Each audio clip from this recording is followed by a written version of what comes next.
pandemi.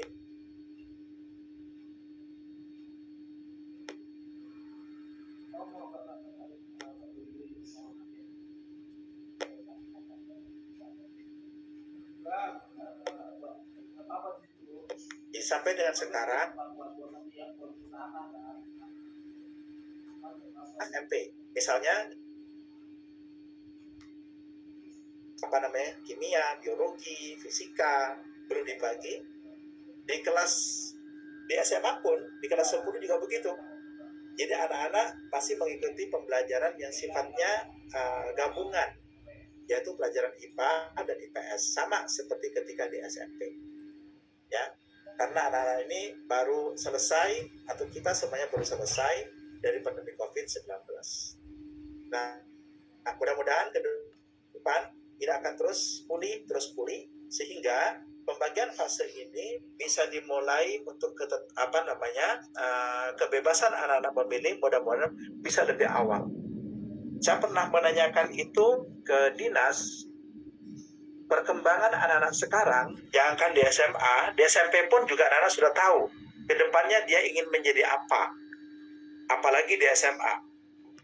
Akan tapi karena kebijakan ini sifatnya nasional, bukan hanya bagi murid-murid yang belajar di kota, maka fasenya menyesuaikan sesuai dengan keadaan murid-murid kita secara nasional. Ya, jadi secara nasional memang belum memungkinkan anak-anak di SMP itu untuk mengetahui ke depan kemana arahnya. Yang berbeda dengan masyarakat kota. Nah, kita mengikuti kebijakan yang sifatnya nasional, baik sekali. Saya lanjut ya. Kemudian, apa manfaat pemilihan mapel sesuai dengan bakat, minat, dan kemampuan di fase F ini? Bapak Ibu, ada beberapa manfaat. Yang pertama, peserta didik diharapkan dapat bertanggung jawab pada pilihannya. Jadi begitu anak-anak sudah memilih, saya memilih ini, dia bertanggung jawab pada pilihannya. Jadi tidak lagi merupakan pilihan yang dipaketkan oleh sekolah, tapi pilihan betul-betul itu mapel yang dipilih oleh anak-anak, sehingga dia akan lebih bertanggung jawab atas pilihannya. Itu yang pertama. Kemudian yang kedua, peserta didik diharapkan semakin terampil dalam mengoptimalkan potensinya. Ya. Jadi begitu dia tahu kecenderungannya kemana, potensinya seperti apa, dia menentukan pilihan. Dengan demikian, anak akan lebih terampil karena itu dipilih atas berdasarkan bakat, minat, dan kemampuannya. Kemudian yang ketiga, diharapkan murid dapat menyelesaikan setiap capaian pembelajaran sesuai dengan mapel pilihan yang dipilihnya. Ya. Dan pilihan anak itu tentu sesuai dengan rencana profesi yang diminati nanti di perguruan tingginya. Jadi ini manfaatnya kenapa di fase F ini ada mapel pilihan. Jadi inilah 4 poin minimal, setidaknya ada 4 poin. Ya. Kesempatan ini diberikan kepada anak-anak untuk memilih mapel pilihan di fase F. Saya lanjut, Bapak sekalian. Apa peran orang tua dalam proses pemilihan mapel pilihan di fase F ini? Yang pertama, agar Bapak Ibu sekalian membantu dan memberikan dukungan dalam proses pemilihan mata pelajaran pilihan ini. Ya, serta rencana karir anak-anak kita setelah selesai SMA sesuai dengan bakat, minat, dan kemampuannya. Orang tua maupun guru sifatnya mengarahkan, membantu, mendukung, dan memberikan dorongan kepada anak-anak kita tentang pilihan dan rencana karir mereka nanti setelah selesai di SMA. Jadi mohon kita sebagai orang tua maupun sebagai guru, fungsinya adalah mengarahkan kepada anak-anak kita. Dia tidak lagi seperti dulu, kalau orang tuanya ingin anaknya menjadi apa, misalnya padahal anaknya tidak ingin menjadi itu menjadi keinginan yang bisa mengungkung kebebasan anak-anak. Ya, menjadi keinginan yang bisa dipaksakan kepada anak-anak. Nah, kita tidak ingin melalui kurikulum Merdeka ini memaksakan keinginan guru maupun orang tua kepada anak-anak. Biarkan mereka tumbuh, berkembang sesuai dengan bakat, minat, dan kemampuannya. Kita hanya memberikan dukungan, motivasi, ya, dan membantu memudahkan belajar anak-anak. Yang kedua, agar orang tua terus membangun komunikasi dengan sekolah dalam proses pemilihan ini, ya, dalam upaya mendorong kepercayaan diri murid, dalam mengungkap harapan-harapannya, dan dapat membantu proses eksplorasi minat, bakat, dan kemampuan anak-anak kita. Jadi inilah peran utama kita, baik sebagai orang tua maupun sebagai guru, ya sifatnya membantu anak-anak kita. Dan terus bangun komunikasi dengan sekolah. Jika misalnya ada hal-hal yang perlu dibicarakan, bangunlah komunikasi dengan sekolah, ya.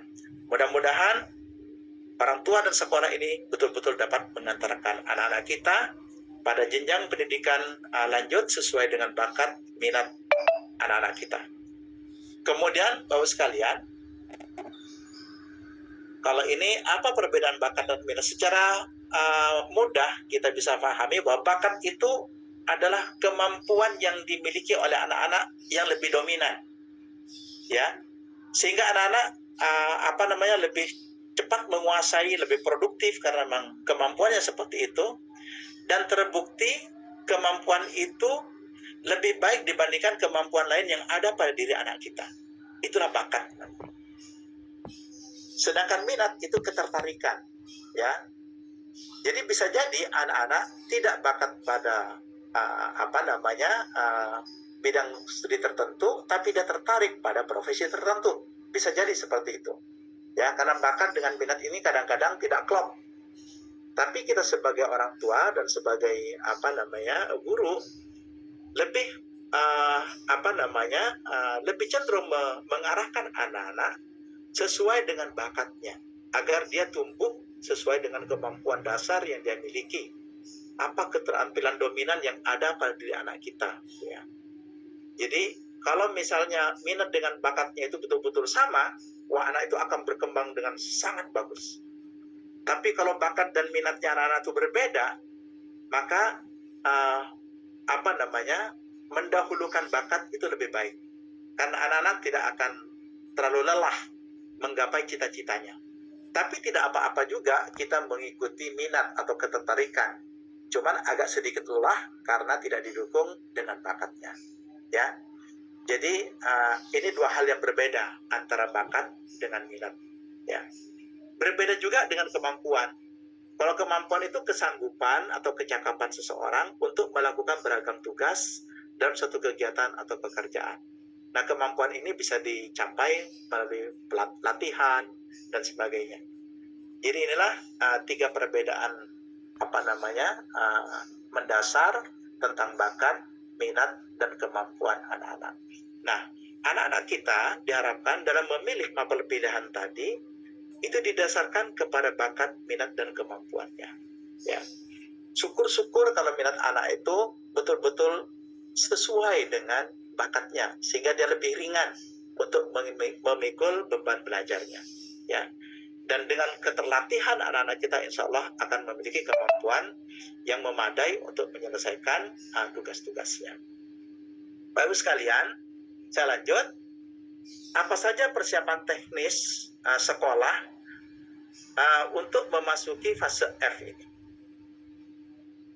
Setelah melakukan rangkaian pemilihan mata pelajaran pilihan kepada anak-anak, sekolah melakukan analisis keperluan dan kesiapan. Antara lain, yang pertama, melakukan sosialisasi. Jadi sekolah melakukan sosialisasi kepada anak-anak, juga kepada para orang tua, ya. Sosialisasi itu agar anak-anak memiliki pemahaman yang cukup tentang pilihan atau mapel pilihan yang sesuai dengan bakat, minat, dan kemampuan tadi, dalam rangka mendukung program studi anak-anak setelah SMA nanti, ya. Itu yang pertama. Kemudian yang kedua, Bapak sekalian, pemilihan mata pelajaran pilihan dilakukan secara manual, jadi formulir cetak dan juga dengan secara digital. Jikalau anak-anak kemarin memilih dengan menggunakan Google Form, sekolah nanti tetap akan mendokumentasikan formulir pemilihan mata pelajaran pilihan tersebut. Sehingga itu menjadi dokumen yang disepakati antara anak, orang tua, dan guru. Ya, jadi ketika nanti anak-anak memilih mapelnya, itu betul-betul pilihan yang sudah sama-sama maklum, baik oleh anak itu sendiri, oleh orang tua, maupun oleh sekolah. Ya. Kemudian yang ketiga, sekolah memutuskan pengorganisasian pembelajaran dengan cara membagi anak-anak ke dalam kelas-kelas khusus. Jadi nanti tetap akan ada kelas ya, di kelas 11 ini. Ada kelas seperti di kelas 10 yang sifatnya pembelajaran umum. Nanti anak-anak mengelompok di kelas tersebut. Jadi nanti akan ada kelas 11A, 11B, 11C, dan seterusnya. Tapi nanti akan ada juga moving class, di mana anak-anak nanti akan mencari guru sesuai dengan mapel pilihannya. Ya, jadi yang biologi akan mengelompok kepada biologi, yang fisika akan mengelompok di fisika, yang kimia juga seperti itu. Jadi pada mapel pilihan ini anak-anak sudah melebur di fixed class tadi. Ya, untuk kelas yang tetap itu pada rumpun mata pelajaran umum, sedangkan yang moving class itu pada kelompok mata pelajaran pilihan. Kemudian yang keempat, sekolah menghitung keseluruhan durasi yang diperlukan untuk penyelenggaraan proses pemilihan mata pelajaran, mulai dari identifikasi mata pelajaran pilihan hingga penyusunan jadwal. Alhamdulillah tim kurikulum sudah bekerja untuk menyiapkan ini. Ya, jadi inilah persiapan-persiapan teknis yang dilakukan oleh sekolah untuk memasuki fase F. Baru sekalian, lalu bagaimana cara BK menggali informasi asesmen non-tes kepada anak-anak kita? Bapak Ibu, guru BK ya bersama dengan tim itu melakukan observasi, ya, wawancara, angket, kemudian inventory, pendokumentasian, dan konsultasi. Sehingga anak-anak dalam menetapkan pilihannya nanti betul-betul sesuai dengan hasil galian informasi yang dilakukan oleh BK. Ya. Nanti adapun ada perubahan dan sebagainya bisa didiskusikan lebih lanjut. Ya. Tapi inilah ada 6 langkah yang dilakukan oleh BK dalam rangka mengarahkan anak-anak sehingga nanti mereka akan lebih tepat dalam menentukan pilihan mata pelajarannya. Kemudian, apa dasar sekolah memberikan rekomendasi mata pelajaran pilihan kepada anak-anak kita?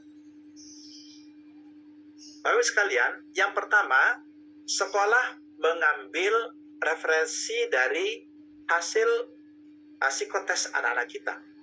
Dilihat IQ-nya, kemudian dilihat juga sumber energi psikisnya. Lalu capaian hasil belajar di semester 1 kemarin. Yang keempat, rencana studi lanjut murid nanti setelah SMA-nya kemana. Dan yang kelima, pilihan murid pada mata pelajaran pilihan tersebut. Ya, jadi anak-anak sudah menentukan pilihannya, itu juga menjadi pertimbangan bagi BK untuk menjadi dasar rekomendasi mata pelajaran pilihan ini. Ya, jadi nanti misalnya siapa yang akan masuk di kedokteran, siapa yang akan masuk di teknik dan sebagainya, itu sudah dilihat pada 5 hal ini. Inilah hal-hal pokok yang menjadi dasar sekolah memberikan rekomendasi mata pelajaran pilihan kepada anak-anak. Seandainya anak-anak kita ingin melakukan pilihan lain di luar yang direkomendasikan, juga tidak apa-apa, karena sifatnya rekomendasi. Jadi bisa saja anak-anak kita memilih mapel yang tidak direkomendasikan, boleh-boleh saja, ya. Jadi di kurikulum Merdeka ini boleh. Akan tetapi, sekalian, jika pilihan mapelnya tidak sesuai dengan rencana prodinya nanti, maka itu tidak memiliki apa namanya ya, nilai guna dalam proses pembelajaran dalam rangka penyiapan anak-anak ke perguruan tingginya. Sebetulnya itu. Tapi bahwa ilmu tersebut bermanfaat bagi anak-anak kita benar.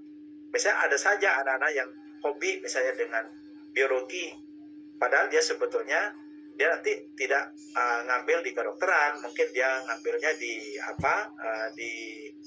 mungkin di hubungan internasional misalnya, bisa saja. Tapi biologi itu tidak punya korelasi dengan rencana prodi yang akan diambil oleh anak-anak kita. Karena itu tidak direkomendasikan biologi bagi anak-anak yang mungkin akan mengambil HI atau mungkin yang akan mengambil teknik misalnya, karena tidak berhubungan ya. Oleh sebab itu yang direkomendasi oleh sekolah betul-betul mapel yang memang punya hubungan atau korelatif dengan bidang studi atau program studi yang akan diambil oleh anak-anak nanti setelah dia lulus dari SMA. Nah, 5 hal inilah yang menjadi dasar sekolah memberikan rekomendasi mapel pilihan kepada anak-anak kita. Yang pertama IQ, yang kedua sumber energi psikisnya berdasarkan hasil psikotesnya, lalu capaian belajar di semester 1, kemudian rencana studi lanjut nanti murid di perguruan tingginya, dan yang terakhir pilihan anak-anak sebelum kita menentukan dari 4 yang sebelumnya tadi. Ya. Mungkin nanti Bapak Ibu juga bertanya, gimana kalau anak nanti mengubah pilihannya? Nanti di akhir akan saya sampaikan, jika nanti ada anak-anak yang ingin mengubah pilihannya atau ingin mengubah mapel pilihannya ya. Saya lanjut Bapak Ibu sekalian. Apa saja kelompok mapel umum di fase F ini? Bapak Ibu sekalian, nanti secara umum kurikulum Merdeka itu dibagi menjadi 2. Yang pertama adalah kelompok umum dan yang kedua adalah kelompok pilihan.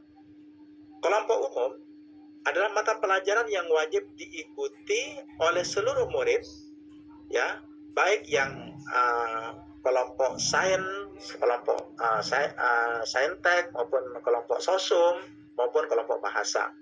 Jadi semuanya mengikuti kelompok umum ini. Kemudian yang kedua, ada kelompok pilihan. Ya, kelompok mapel pilihan. Jadi setiap SMA paling sedikit menyediakan 7 mata pelajaran pilihan. Tapi anak-anak nanti mengambilnya itu hanya 4 dari 7 itu. Dan dari 4 itu, dia maksimal ngambil 3 mapel yang sesuai dengan rumpunnya, dan 1 mungkin dari di luar ya. Nanti akan dijelaskan terkait dengan pilihan ini. Apa saja misalnya yang 3 yang direkomendasi dari 1 rumpun, kemudian apa 1 yang diambil dari rumpun yang lain. Kemudian sekalian, apa saja kelompok mapel umum? Kelompok mapel umum tadi sudah disebutkan ada 2 kelompok, umum dan pilihan ya. Kelompok mapel umum itu terdiri dari PAI atau Pendidikan Agama Islam, lalu PKN, Bahasa Indonesia, Bahasa Inggris, Matematika, Seni Budaya, Pendidikan Jasmani dan Olahraga dan Kesehatan, Prakarya, Bahasa Arab, dan Sejarah. Jadi inilah mata pelajaran umum yang diikuti oleh seluruh murid di fase F. Ya, ada 10, 1, 2, 3, 4, 5, 6, ada 10 mapel yang diikuti oleh anak-anak di fase F ya. Ini mata pelajaran umum. Kemudian untuk mapel pilihan ada 3 kelompok mata pelajaran pilihan. Yang pertama saintek, yang kedua sosum, dan yang ketiga adalah bahasa. Nah, di saintek ini ada beberapa mapel, yaitu misalnya biologi, ada fisika, ada kimia, matematika tingkat lanjut, dan ada informatika. Ya. Kemudian di sosum ada ekonomi, ada sosiologi, dan ada geografi. Kemudian di bahasa ada bahasa Inggris tingkat lanjut. Kalau kemarin kita sudah menawarkan juga kepada anak-anak bahasa lain, tapi anak-anak lebih cenderung kepada bahasa Inggris tingkat lanjut. Ya. Ada yang memilih tapi tidak banyak, hanya beberapa orang saja. Jadi inilah 3 kelompok mapel pilihan. Jadi anak-anak yang di Saintek nanti bisa memilih dari 5 kelompok yang pertama ini, yang sosum bisa memilih dari 3 kelompok yang kedua ini, sedangkan baik Saintek maupun sosum nanti bisa memilih bahasa Inggris lanjutan ya untuk kelompok bahasa. Oke, saya lanjut ya. Apa aturan pemilihan mapel? Nah, berikut saya sampaikan kepada Bapak sekalian untuk aturan pemilihan mapel pilihan. Yang pertama, murid memilih 4 mapel pilihan. Ya, murid memilih 4 mapel pilihan. Kenapa 4 mapel? Karena itu ada hitungan jumlah SKS-nya Bapak Ibu ya. Ada hitungan jumlah SKS-nya. Jadi kalau satu mapel itu katakanlah 5 JP jam tatap muka dalam 1 minggu, maka nanti akan ketemu 20 ya, 20 tatap muka dalam seminggu. Asumsinya 1 tahun itu ada 36 minggu gitu ya. Maka nanti 20 kali 36 sama dengan 770. Nah, itu yang harus dipenuhi ya dari 4 mapel pilihan tersebut ya. Nah, nanti dari 4 mapel pilihan ini 3 mapel dari satu kelompok mapel dan 1 lagi dari kelompok mapel lain. Misalnya tadi Bapak sekalian, misalnya 3 ambil dari Saintek, misalnya 1 ambil dari sosum ya, seperti itu. Atau boleh juga 2 Saintek, 2 sosum juga boleh, karena maksimal adalah 3. Jadi ngambil 2-2 juga nggak apa-apa ya. Atau 2 di Saintek, 1 di sosum, 1 lagi di bahasa, misalnya nggak apa-apa ya. Maksimal 3. Jadi boleh 2-2 atau mungkin 2-1-1 ya. Jadi seperti itu Bapak sekalian. Saya lanjut. Yang kedua, mapel pilihan itu sesuai dengan minat, bakat, dan kemampuan murid-murid kita. Jadi jangan sampai anak-anak itu memilih yang tidak bersesuaian. Kemudian yang ketiga, sesuai dengan rencana program studi di perguruan tingginya. Karena itu dari sekarang, BK sudah mengumpulkan data dari anak-anak tentang rencana kuliahnya nanti. Dia akan ngambil prodi apa. Nah, setelah sekolah memiliki data tersebut, maka sekolah memberikan rekomendasi kepada anak-anak untuk mengambil mapel pilihan tersebut ya. Kemudian yang keempat, sesuai dengan hasil capaian belajar. Jadi bagi anak-anak yang capaian belajarnya bagus, cenderung menarget untuk program studi tertentu sesuai dengan capaian belajar tersebut. Dan sekolah nanti mengarahkan anak itu untuk memilih mapel sesuai dengan kemampuannya atau sesuai dengan ahlinya apa sih. Anak-anak yang memang ahli di biologi misalnya, ya sudah ambil biologi. Mungkin nanti dia di kedokteran ya, atau mungkin di di kesehatan dan sebagainya ya. Lalu yang terakhir, disesuaikan dengan kuota kelas. Jadi tidak mungkin juga anak-anak itu kemudian mengumpul dalam satu jurusan gitu, dalam satu mata pelajaran, dan yang lain tidak ada lagi mata pelajaran. Nanti disesuaikan dengan kuota kelas. Bapak sekalian, sekolah itu menetapkan kuotanya. Seandainya nanti melampaui kuota, maka anak itu akan disarankan untuk memilih jurusan lain yang lebih sesuai dengan bakatnya, ya, yang lebih sesuai dengan bakatnya. Seandainya nanti melampaui kuota, tapi sampai dengan sekarang belum melampaui kuota ya, masih di di ambang batas yang memungkinkan untuk diselenggarakan oleh sekolah ya. Nanti seandainya terjadi melampaui kuota, maka sekolah akan melakukan tes kepada anak itu, kemudian diambil mana yang tertinggi dari dari hasil tesnya tersebut, maka itulah yang direkomendasikan untuk memilih mapel pilihan tersebut, ya. Seandainya terjadi nanti melampaui kuota, mudah-mudahan tidak, ya. Ya seperti itu. Jadi inilah aturan sekolah untuk membagi belajar anak-anak sesuai dengan bakat dan minatnya, ya, sesuai juga dengan mapel pilihannya.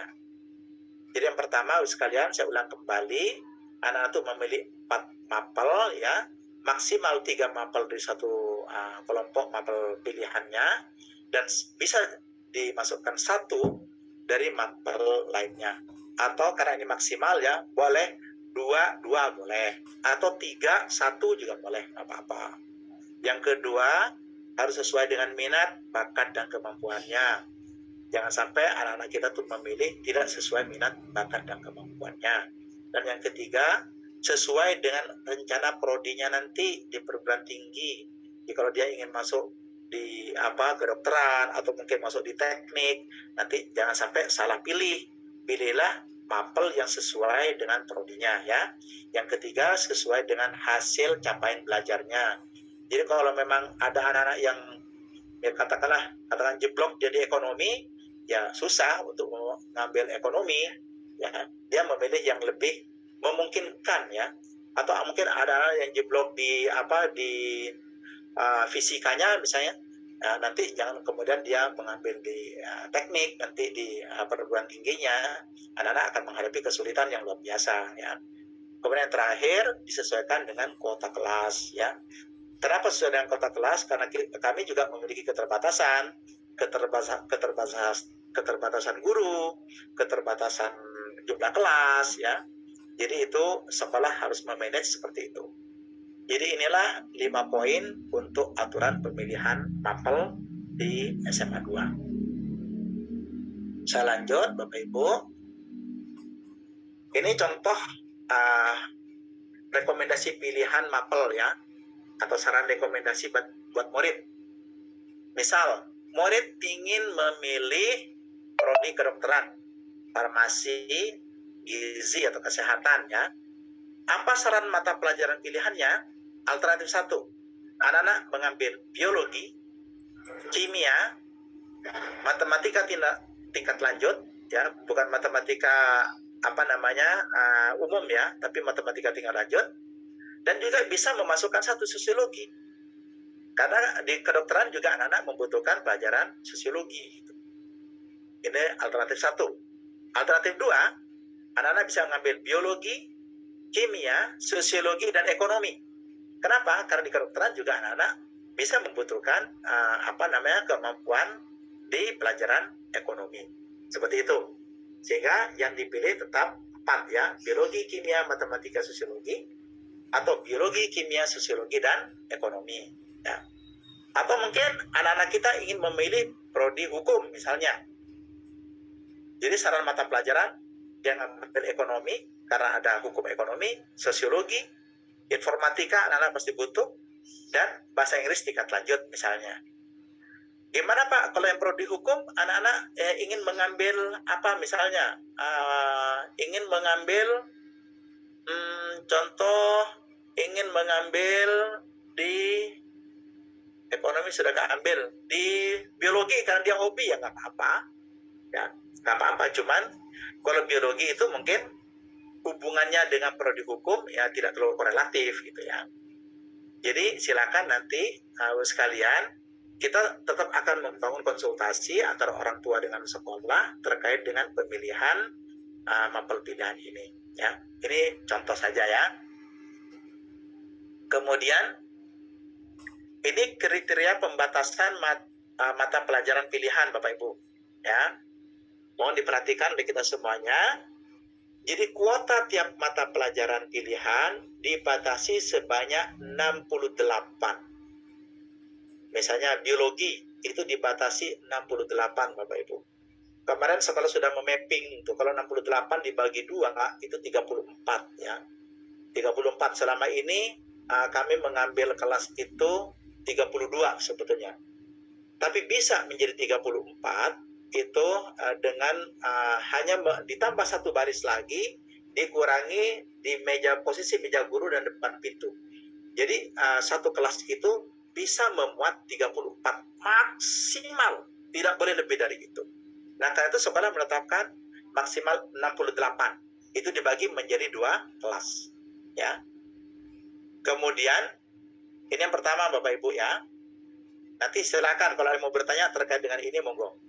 Lalu yang kedua, jika kuota sudah penuh, ya sudah mencapai 68, ya, tapi masih ada murid yang ingin masuk ke dalam mapel pilihan itu, maka nanti sekolah akan memberikan saran kepada murid tersebut untuk memilih mapel pilihan lainnya yang sesuai dengan rencana prodinya yang akan datang. Seperti itu Bapak Ibu. Jadi kalau misalnya anak-anak nanti masih akan ada yang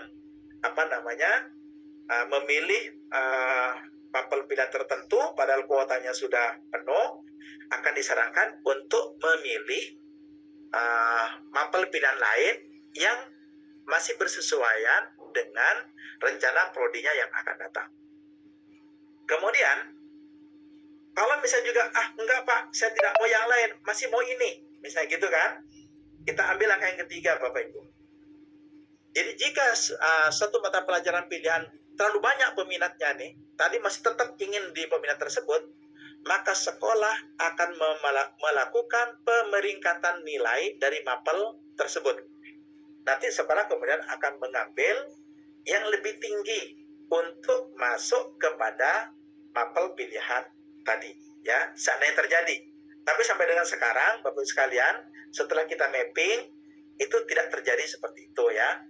Terkendali, jadi masih dua kelas, cuman ada kelas gemuk, ada kelas kurus gitu ya. Ada kelas yang sudah di atas 50 gitu ya, bahkan sudah 60 gitu. Tapi ada kelas yang masih kurus. Nah, nanti seandainya terlalu banyak pilihannya, terlalu banyak peminatnya, maka dengan sangat terpaksa sekolah melakukan pemeringkatan nilai pada mapel yang gemuk tadi. Sehingga nanti tetap akan akan dibatasi sampai di 68 murid. 68 nanti dibagi 2, satu kelasnya itu 34 murid. Seperti itu Bapak Ibu ya. Kemudian saya lanjut. Nah, ini yang mungkin sering ditanya oleh orang tua. Ketika kita sosialisasi di kelas 10 juga, orang tua juga bertanya. Ketika kami mengikuti program pelatihan juga, kami pun juga bertanya gitu. Bolehkah murid pindah mapel pilihan? Jadi begitu masuk fase F, apakah anak-anak itu boleh melakukan atau pindah pilihannya? Boleh saja Bapak Ibu. Ya, dengan catatan di semester 1 kelas 11. Jangan sampai ke semester 2. Di semester 1. Kalau di semester 1 anak-anak sudah merasa tidak pas, wah saya kayaknya berubah prodi saya nanti, bukan di sini, tapi di prodi lainnya misalnya gitu. Dan tidak sesuai dengan mapel yang diambil, maka itu boleh. Ya, selama masih di kelas 11 semester 1. Karena kalau sudah di kelas 11 semester 2, anak-anak ini nanti akan mengikuti program matrikulasi. Dan kalau ikut program matrikulasi, berarti anak-anak akan menyiapkan waktu khusus untuk mengikuti program pembelajaran di luar jam KBM biasa. Ya, itu juga akan mengganggu waktu anak-anak belajar, ya, kesempatan untuk sosialisasi di rumah, juga akan menguras pembiayaan juga karena harus menyelenggarakan pertemuan di luar jam belajar bersama dengan Bapak Ibu guru. Oleh sebab itu, saran sekolah kepada anak-anak dan kepada para orang tua, Bapak Ibu sekalian, ayo kita matangkan pertimbangan kita tentang pilihan anak-anak untuk program studinya setelah dia SMA nanti. Anak-anak kita itu akan mengambil prodi apa dan mapel apa yang harus dipilih oleh anak-anak sesuai dengan prodi tersebut. Jadi jangan kemudian di awal kita memilih ini, begitu masuk semester 2 kita memilih yang lain. Itu menjadi tidak efektif. Ya, pembelajaran anak-anak juga akan menjadi tidak efisien dan tidak efektif, ya. Jadi itu saran sekolah bagi Bapak Ibu sekalian agar matang lebih awal, ya. Pilihannya itu dimatangkan lebih awal, diperhitungkan lebih dini, ditimbang-timbang mulai sekarang sebelum anak-anak masuk di kelas 11. Oke lah, sekarang sudah masuk ke kelas 11. Sebelum anak-anak itu naik ke semester berikutnya. Itu harapannya ya. Bukan tidak boleh, boleh. Tapi upayakan dengan sangat sebelum kelas 11. Kalaupun sudah di kelas 11 nanti, sebelum anak-anak itu masuk di semester 2. Ini bagi anak-anak yang ingin menentukan pilihan yang berbeda dari pilihan pertama. Bapak Ibu ya. Kemudian kami juga berharap kepada para orang tua untuk berdiskusi secara lebih intens dengan anak-anak kita tentang prodinya dan pilihan mapelnya. Lalu nanti begitu mengisi, sekolah nanti akan membuat dokumentasi, pendokumentasian pilihan, ya, ditandatangan nanti oleh anak beserta dengan orang tua, sehingga itu akan menjadi pegangan bersama. Setelah itu, ayo kita kawal anak-anak kita ini untuk belajar sesuai dengan pilihannya demi mencapai prodi anak-anak untuk kuliahnya setelah SMA nanti. Jadi itu Bapak Ibu sekalian, poin-poin yang perlu diketahui bersama terkait dengan fase F kelas 11 yang akan datang ini. Ya, di kelas 12 nanti perbedaannya sedikit Bapak Ibu ya. Perbedaannya hanyalah di jumlah pertemuan. Kalau di kelas 11 itu jumlah pertemuannya dalam 1 tahun itu dengan asumsi 36 minggu dalam 1 tahun. Sedangkan di kelas 12 itu tinggal 32 minggu dalam 1 tahun. Ya, sehingga jumlah pertemuan di kelas 12 itu lebih sedikit dibandingkan dengan jumlah pertemuan di kelas 11. Seperti itu Bapak Ibu. Nah, inilah hal-hal yang perlu diketahui bersama oleh kita. Selanjutnya silakan Bapak Ibu kalau ada hal-hal yang mau ditanyakan dalam forum ini terkait dengan persiapan anak-anak kita memasuki fase F, monggo dipersilahkan. Sementara seperti itu dari saya kembalikan kepada Bu Linda sebagai pembawa acara. Terima kasih.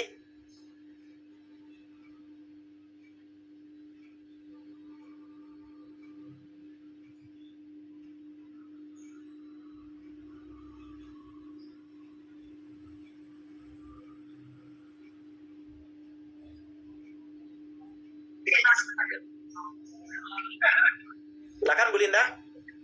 Bu Linda belum keluar suara. Baik Pak Bu, alhamdulillah, terima kasih kepada Bapak Abu terkait dengan penyampaian untuk sosialisasi fase F kurikulum merdeka. Agenda selanjutnya adalah kita akan menuju ke sesi tanya jawab ya Bapak Ibu. Saya buka terlebih dahulu untuk termin pertama untuk 3 orang penanya. Dipersilakan kepada Bapak Ibu wali murid kelas 10 yang ingin bertanya, boleh langsung mengajukan pertanyaan ataupun juga boleh mengajukan pertanyaan di kolom chat. Silakan Bapak Ibu. Masih lemes semuanya kayak tadi. Kalau sama Mas Aji.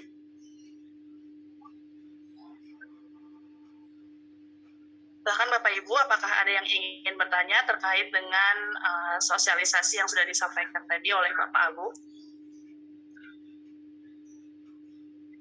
Kalau tidak ada, saya bacakan terlebih dahulu yang ada di kolom chat ya Pak Abu. Ya, silakan Bu. Baik, ini dari orang tua Rafif kelas 10-2, mapping peminatan yang tadi infonya sudah dilakukan pihak sekolah, namun jika ternyata berbeda dengan pilihan anak atau orang tua murid, apakah penentuan akhirnya disesuaikan dengan pilihan anak atau ortu?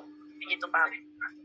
Ya, seperti yang sudah disampaikan tadi Bapak sekalian, jadi mapping itu sifatnya rekomendasi ya, saran ya. Jadi seandainya anak-anak misalnya punya pilihan di luar apa yang disarankan oleh sekolah juga tidak apa-apa. Bahkan ekstrimnya gini Bapak Ibu ya, anak-anak ini sudah terlanjur memilih di rumpun sentek misalnya. Dari awal sudah rumpun sentek. Nggak tahu di kelas 12 dia ternyata ingin disosum gitu. Itu kan sangat ekstrim tuh. itu pun boleh ya.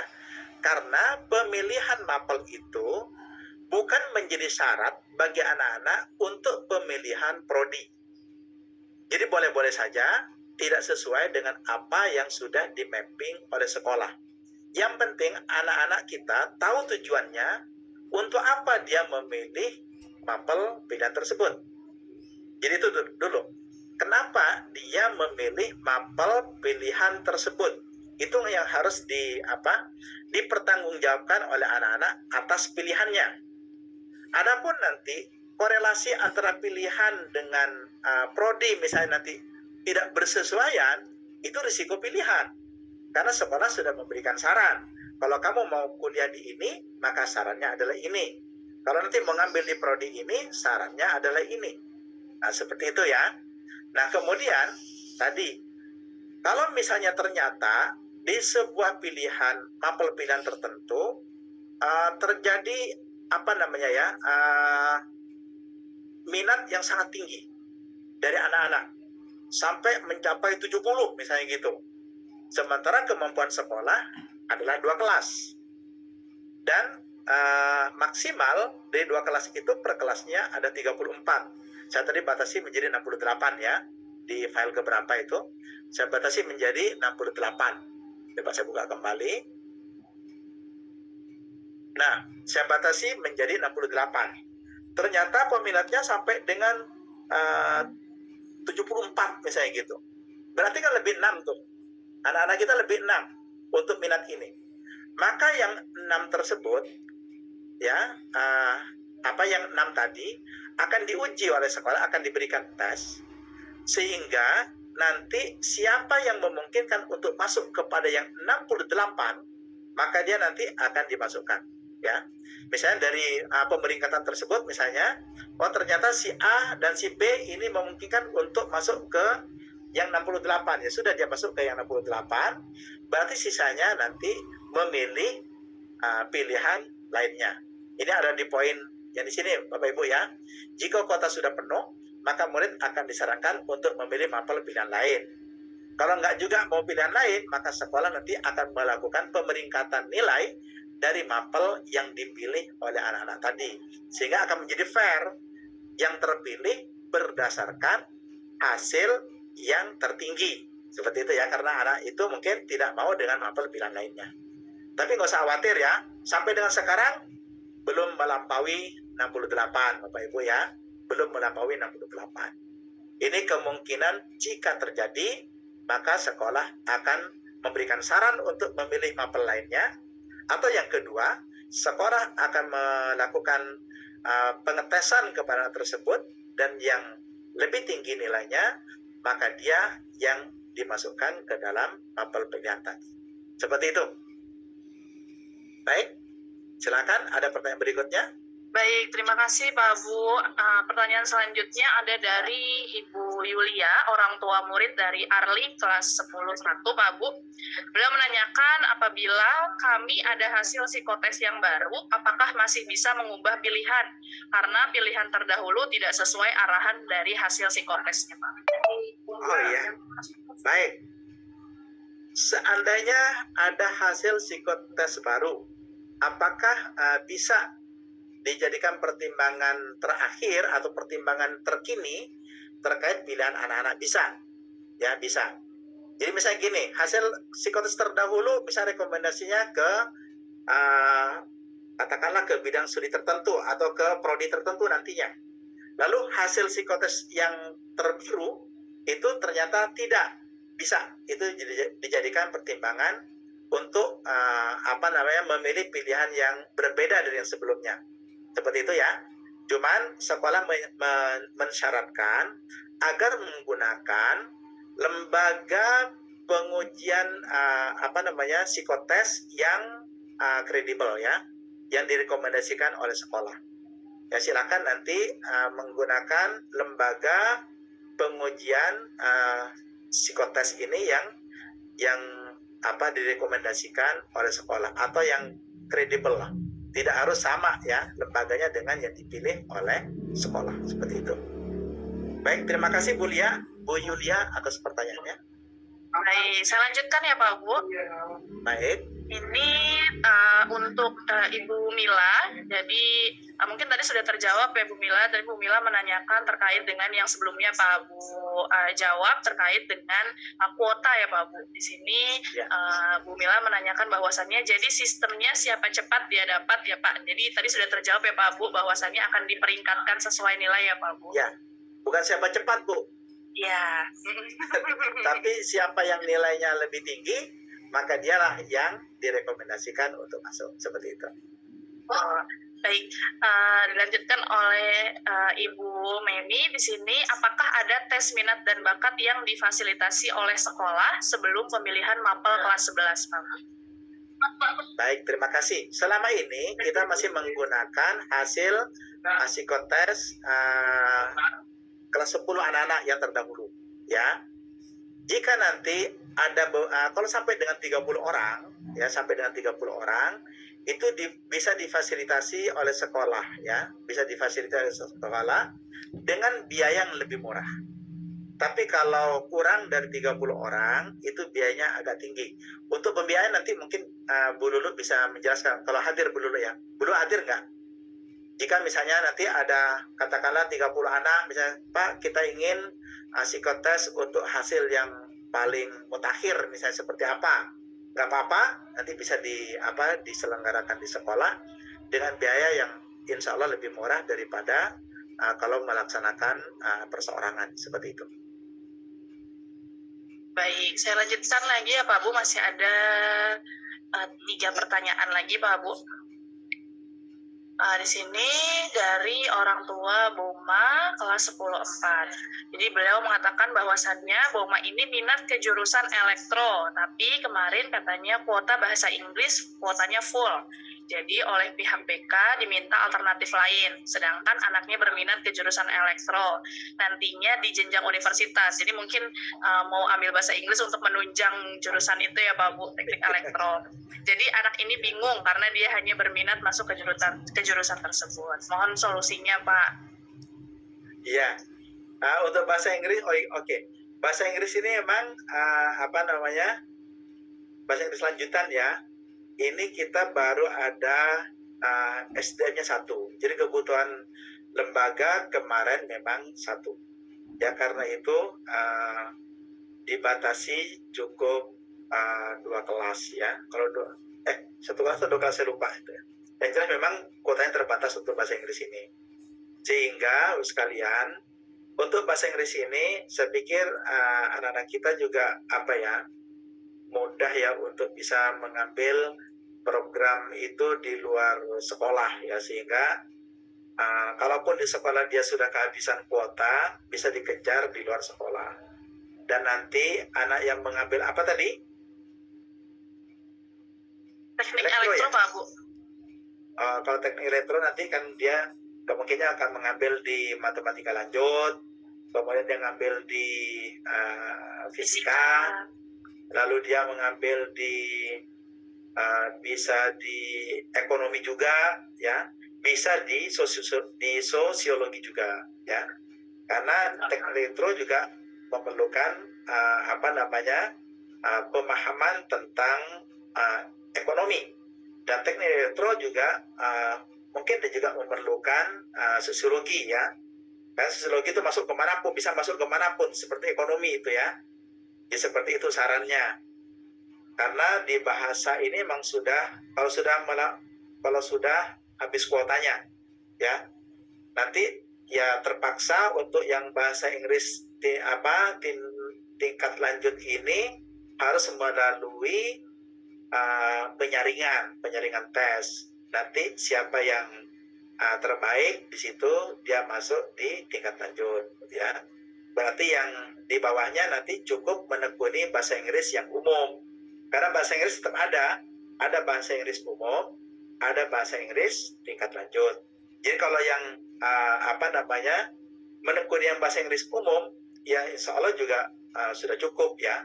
Karena yang umum itu sudah memenuhi syarat juga untuk bisa masuk jalur tes mandiri ya. Kalau tingkat lanjut itu lebih kepada kesusastraannya ya, seperti itu.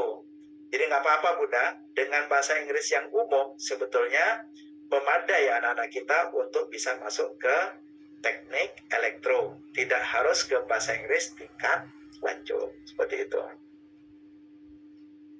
Lalu saya lanjutkan Pak Bu, ini dari orang tua murid dari Laksamana kelas 10-3. Pagi Pak, izin bertanya bagaimana korelasi program ini dengan kesiapan anak-anak menghadapi SNBT atau ujian tulis ya Pak Bu?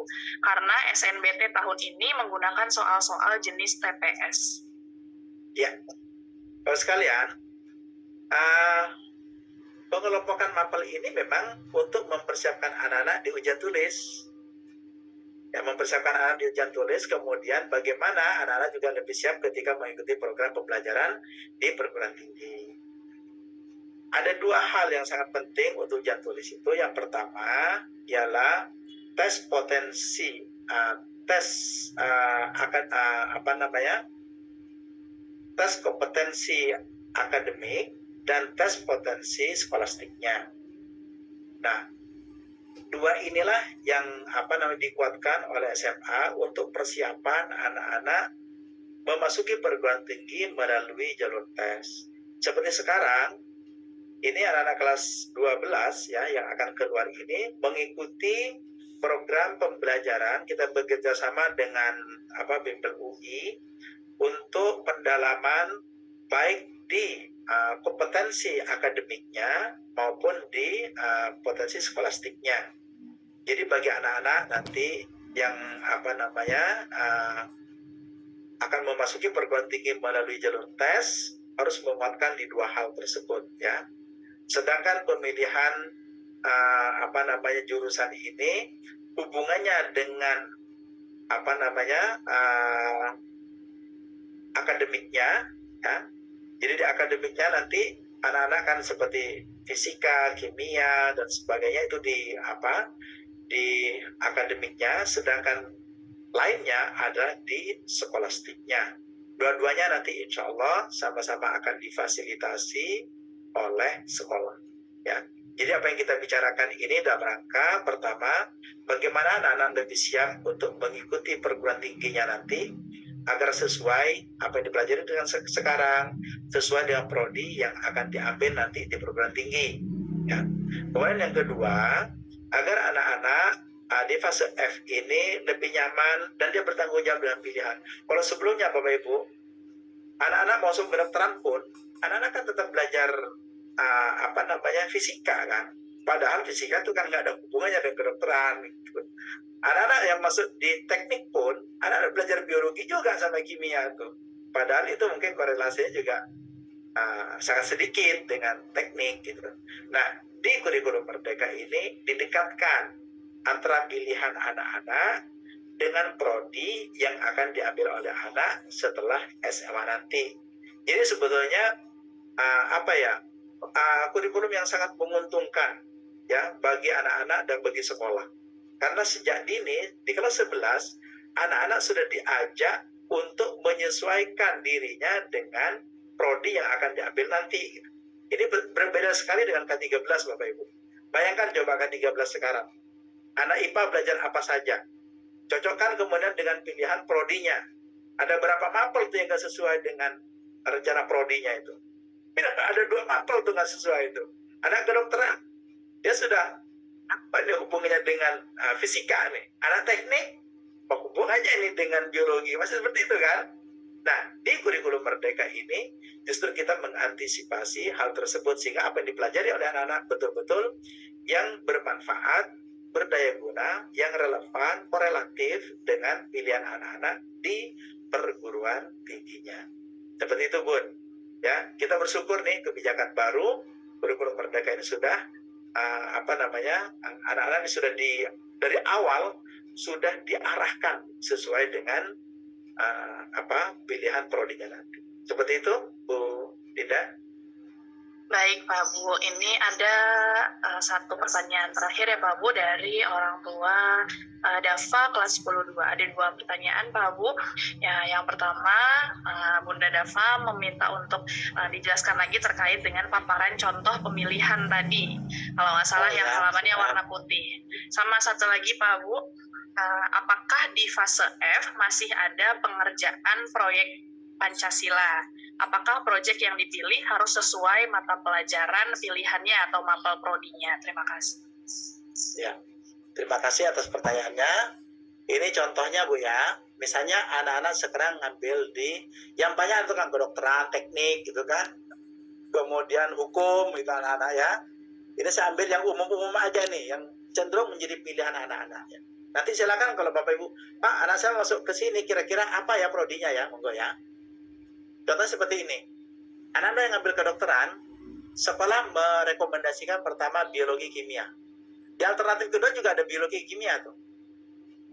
Ya. Artinya alternatif pertama ada di matematika tingkat lanjut. Tapi di kedua tidak. Bisa jadi anak-anak memang tidak terlalu berminat kepada matematika tingkat lanjut. Karena dengan matematika umum, sebetulnya untuk masuk perguruan tinggi melalui jalur tes sudah cukup.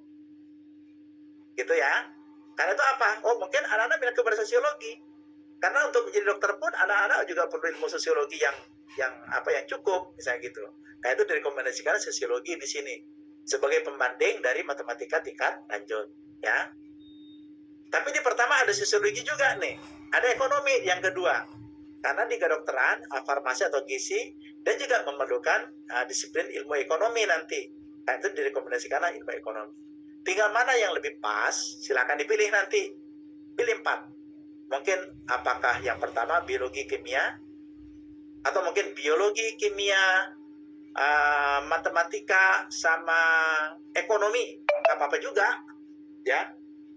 Tidak dengan sosiologi Pak, tapi dengan ekonomi boleh juga. Atau yang kedua biologi kimia, sosiologi sama matematika tingkat lanjut, misalnya nggak apa-apa juga, ya. Jadi itu pilihan-pilihan tergantung bakat, minat, dan kemampuan anak-anak kita. Demikian juga dengan di hukum. Rekomendasikan ekonomi, sosiologi, informatika, bahasa Inggris tingkat lanjut, misalnya gitu kan. Ternyata di bahasa Inggris tingkat lanjut udah banyak ini. Milih apa lagi nih anak kita nih? Bahasa Inggris sudah ada. Ya sudah, ambil satu dari yang lain. Apa? Mungkin ambil di apa nih? Ekonomi sudah, sosiologi sudah, di biologi misalnya, masukkan aja ke sini nggak apa-apa. Untuk memenuhi ketentuan target SKS-nya ya Bapak Ibu ya. Atau dia asal memilih matematika tingkat lanjut, tidak ada ekonomi, sosiologi, informatika, dan matematika tingkat lanjut, nggak apa-apa juga ya. Jadi silakan diramu pilihan-pilihan ini Bapak Ibu sekalian untuk mendukung pilihan anak nanti ya. Tadi pertanyaan yang kedua apa Bu? Project Pak Bu, Profil apakah di Pancasila ya? fase F? Iya betul Pak Bu.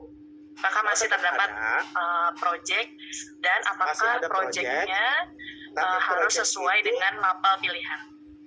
Iya, kalau project itu korelasinya tidak dengan mapel. Project itu korelasinya adalah dengan karakter pelajar Pancasila. Nah, karena itu di kelas 11 dan kelas 12 untuk mapel pilihan itu tidak dikurangi jamnya untuk project. Tapi jam project itu diambil dari mapel umum. Berbeda dengan kelas 10. Kalau kelas 10, baik mapel umum, semua mapel itu diambil sekian persen untuk project. Sedangkan di kelas 11 dan kelas 12, yang dikurangi hanyalah jumlah pertemuan untuk mapel umum. Sedangkan mapel pilihannya tidak berkurang untuk memenuhi ketentuan project ya. Jadi project tetap ada sampai dengan kelas 12, tapi tidak mengganggu jumlah pertemuan mapel pilihan. Seperti itu Bu. Baik, terima kasih Pak Bu. Mohon izin Pak Bu, masih ada satu pertanyaan lagi ya Pak Bu. Ya silakan. Ini dari Ibu Tika, orang tua murid dari Kaila Canda, kelas 10-3. Beliau menanyakan, berarti untuk mapel pilihan ketiga dan 4 boleh pilih apa saja ya Pak? Seandainya anak saya pilih mapel keempat bahasa Inggris untuk jurusan kedokteran, apakah boleh Pak? Boleh, boleh. Ya, boleh. Jawab bahasa Inggris untuk sementara kuotanya tadi sudah ada yang menyampaikan ya, kuotanya memang sudah ini ya. sudah overload kayaknya nih. Iya Pak Bu. Ya, karena itu nanti anak-anak biar menekuni yang bahasa Inggris umum dulu ya. Mudah-mudahan dengan memaksimalkan kemampuan anak-anak di bahasa Inggris umum, sebetulnya sudah cukup. Bahasa Inggris umum itu sudah cukup untuk masuk perguruan tinggi melalui jalur tes, ya, melalui tes tulis sudah cukup. Bahasa Inggris tingkat lanjut ini sebagai bahasa Inggris lanjutan saja ya, itu sudah mengenai kesastraannya itu sudah yang benar-benar expert itu untuk bahasa Inggris tingkat lanjut. Sementara untuk masuk perguruan tinggi itu tesnya tidak bahasa Inggris yang sangat expert gitu. Ya seperti itu. Oleh karena itu, Bapak sekalian, bagi Bapak Ibu yang belum berkesempatan untuk memilih bahasa Inggris tingkat lanjut pada kesempatan ini, mohon dimaksimalkan pada pelajaran bahasa Inggris umum. Ya. Seperti itu. Kalau tentang pilihan tadi 1 dan 2 misalnya seperti di Saintek ya, biologi kimia 1-2-nya, 3 dan 4-nya memilih yang lain ya monggo silahkan. Ya. Tapi jangan lebih dari 3 di kelompok itu, jangan lebih dari 3, maksimal 3, maksimal. Boleh diramu menjadi 2-2, boleh, atau 2-1-1 boleh. Ya, silahkan. Ya, maksimalnya 3. Terima kasih Pak Bu. Pertanyaan selanjutnya ya Pak Bu. Ini dari orang tua murid Anis kelas 10-2. Maaf Pak, kalau sampai anak milih 4 mapel, terus dia kebuang karena kuotanya full sampai lebih dari 2 mapel. Apakah jadinya tidak sesuai sama yang prodi yang akan diambil? Memang sekarang yang kita ambil contoh misal tadi ya, anak-anak yang di bahasa Inggris ya, karena dia tidak mendapatkan bahasa Inggris sehingga dia mengambil di prodi untuk melengkapi jumlah SKS. Memang betul, bisa juga Ayah Bunda mengambil katakanlah di informatika misalnya gitu ya. Dia tidak mengambil di bahasa Inggris tapi mengambil di informatika. Informatika itu kan masih memungkinkan untuk bisa diambil. Ya. Atau mungkin dia mengambil di mata pelajaran yang tidak sesuai tadi. Misalnya hubungan internasional. Siapa tadi yang contoh kasusnya itu Bu? Tadi teknik yang elektro bahasa Inggris nggak dapat? Teknik elektro Pak Bu. Oh, teknik elektro ya. Teknik elektro itu kan pilihannya apa saja tuh? Pertama, matematika perlu, matematika tingkat lanjut perlu. Yang kedua, dia perlu fisika. Yang ketiga, dia mungkin ambil di bahasa Inggris. Kemudian dia ngambil apa lagi tadi? Ya teknik elektro itu. Tadi yang disebutkan hanya bahasa Inggris saja Pak Bu. Oh, bahasa Inggris ya. Ya, kalau bahasa Inggris dia istilahnya sudah terpental di situ karena tidak ada kuota. Ya ini dengan sangat terpaksa dia harus mengambil satu dari rumpun yang lain. Ya, satu dari rumpun yang lain. Ya, seperti itu ya. Misalnya dia mengambil di mungkin dia ngambil di biologi gitu. Atau mungkin dia ngambil di geografi bisa. Atau informatika dengan elektro juga masih nyambung ya Pak Bu? Informatika dengan elektro nyambung sekali itu, masih sangat nyambung ya. Masih bisa ngambil di informatika. Baik, Bapak Ibu wali murid, apakah ada lagi pertanyaan yang ingin diajukan? Ini ada masuk Pak Bu. Kalau boleh tahu saat ini prodi terbanyak yang dipilih anak-anak apa aja ya Pak? Pak Bu. Coba data terakhir, ada Bu Lulu nggak? Ada Pak. Ada ya. Apa Bu prodi terbanyak sekarang Bu? Yang terbanyak di bahasa Inggris, makanya tadi melebihi kuota. Kemudian di mapel kimia, kemudian informatika, saintek cenderung banyak ya Pak. Saintek cenderung banyak di situ. Itu yang paling banyak pekerja di situ. Kuota apa saja Bu? Yang memenuhi kuota sampai saat ini hanya di bahasa Inggris tingkat lanjut Pak. Iya. Oh iya. Masih ada bahasa Inggris umum ya? Terima kasih Bu Lulu. Sama-sama Pak. Demikian informasinya. Baik, jadi sudah terjawab ya Pak Bu ya. Yang paling banyak tadi bahasa Inggris lanjutan ya Pak. Baik, ini karena sudah tidak ada lagi pertanyaan Pak Bu, jadi dicukupkan saja untuk sesi tanya jawabnya ya Pak Bu. Baik, terima kasih Bapak Ibu sekalian para orang tua murid atas atensinya, kehadirannya di acara sosialisasi fase F kali ini. Mari kita kuatkan tekad, ya, permohonan doa kepada Allah Subhanahu Wa Taala. Mudah-mudahan anak-anak kita ke depan akan semakin baik, semakin terarah, ya, sesuai dengan karir cita-cita yang diharapkan oleh masing-masing anak kita. Sekolah maupun orang tua sifatnya memfasilitasi, memberikan dukungan, mendorong. Ya, kita sama sekali tidak akan mengintervensi anak-anak dalam pilihan-pilihan, ya, kecuali karena keterbatasan tadi. Kita sekolah ingin mengarahkan anak-anak sesuai dengan tingkat bakat, minat dan kemampuannya.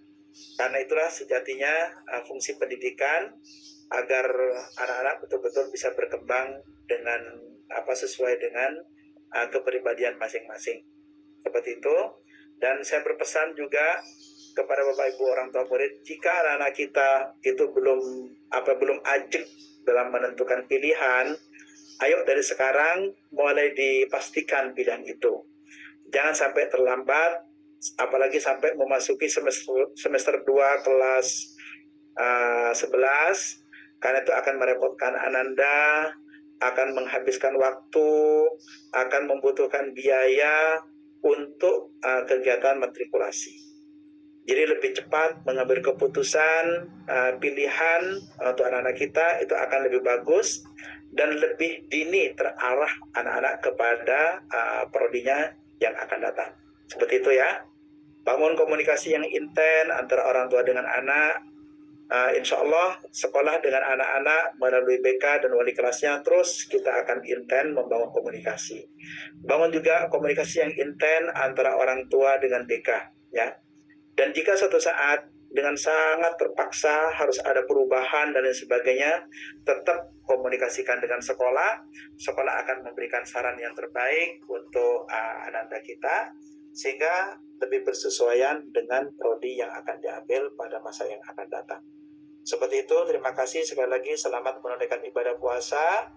Mudah-mudahan kita semuanya diterima oleh Allah Subhanahu Wa Taala. Dan mohon maaf jika ada hal-hal yang kekurangan atau belum tidak berkenan dalam penyampaian pada kali ini. Mudah-mudahan ini memberikan pemahaman awal ya bagi para orang tua. Setelah itu silakan Bapak Ibu orang tua untuk membangun komunikasinya dengan BK atau mungkin dengan pimpinan atau mungkin dengan wali kelas. Monggo silakan saja, seperti sangat terbuka ya. 24 jam HP aktif. HP-nya aktif ya, tapi kalau komunikasinya mungkin di jam-jam di mana Bapak Ibu mungkin bisa ditelepon ya. Terima kasih. Saya kembalikan kepada Ibu Linda. Baik, terima kasih Pak Bu. Waalaikumsalam warahmatullahi wabarakatuh. Kami ucapkan terima kasih kepada Bapak Kepala Sekolah, Bapak Abu Hurairah, atas penyampaian yang sangat luar biasa tadi ya Bapak Ibu. Alhamdulillah Bapak Ibu sekalian, kita sudah tiba di penghujung acara pada hari ini. Semoga semua ucap yang telah disampaikan tadi dapat bermanfaat bagi kita semua. Amin, amin ya rabbal alamin.